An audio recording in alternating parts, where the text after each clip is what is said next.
प्रचलन महाभारत से भी पूर्व का है। यह व्रत सौभाग्यवती महिलाओं के लिए उत्तम माना गया है।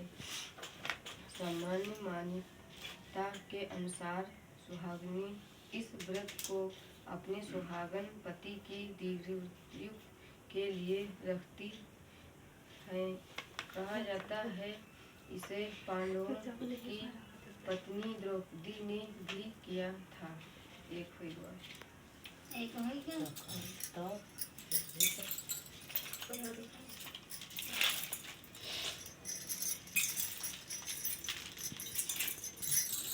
भैया को दिखा नहीं तुमको।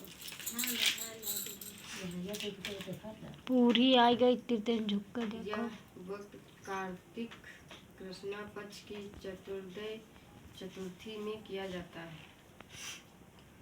व्रत की विधि कार्तिक मास के कृष्णा पक्ष की चतुर्थी को करवा चौथ कहते हैं।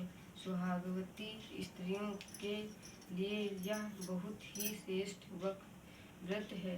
स्त्रियां इस व्रत को पति के दीर्घ जीवन होने के लिए करती हैं। इस दिन सुहागिनी स्त्रियां चावल पीसकर दीवार पर करवा चौथ बनाती हैं, जिसे वर कहते हैं। वर रुक जाओ है।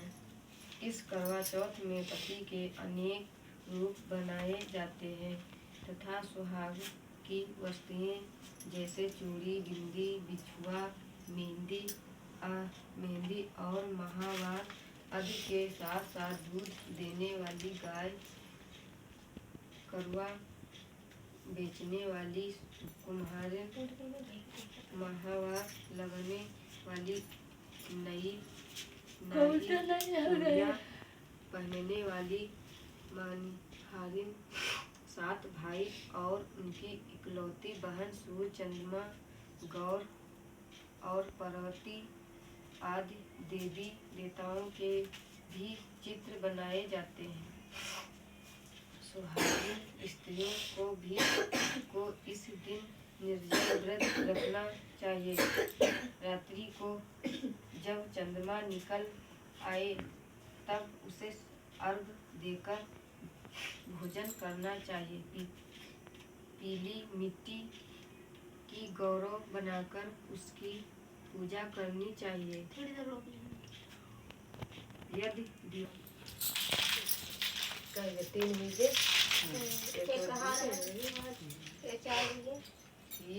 3 दो तुम पढ़े हुए थे 3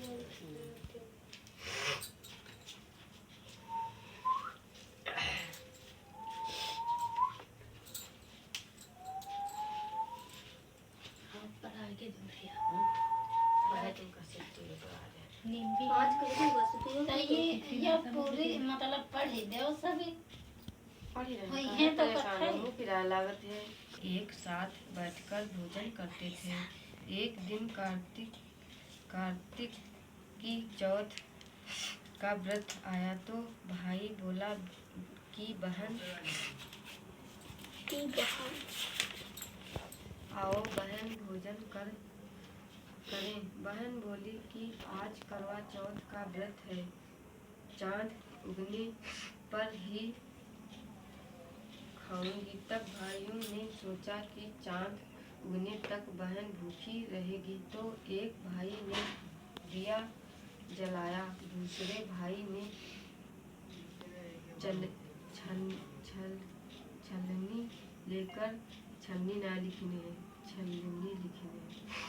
लेकर उसे ढक कर नकली चांद दिखाकर बहन से कहने लगे कि चल चांद उग आया है, अर्घ दे ले। बहन अपनी भाभियों से कहने लगी कि चलो अर्घ दे, तो भाभियाँ बोली तुम्हारा चांद उगा होगा, हमारा चांद तो रात को उगेगा। बहन ने जब अकेले ही अर्घ दे दिया और खाने लगी तो पहले ही गरम में बाल आ गया, दूसरे ग्रस में कंकड़ आया और तीसरा ग्रस मुंह की ओर किया तो उसकी ससुराल से संदेशा आया कि उसका पति बहुत बीमार है, जल्दी भेजो। माँ ने जब लड़की को विदा किया तो वह कहा कि रास्ते में जो भी मिले उसके पाँव लागना और उसे कोई सुहाग का आशीर्वाद दे तो उसके पल्ले में गांठ लगाकर उसे कुछ रुपये देना। बहन जब भाइयों से विदा हुई तो रास्ते में जो भी मिला उसने यह आशीर्वाद दी कि तुम 7 भाइयों की बहन, तुम्हारे भाई सुख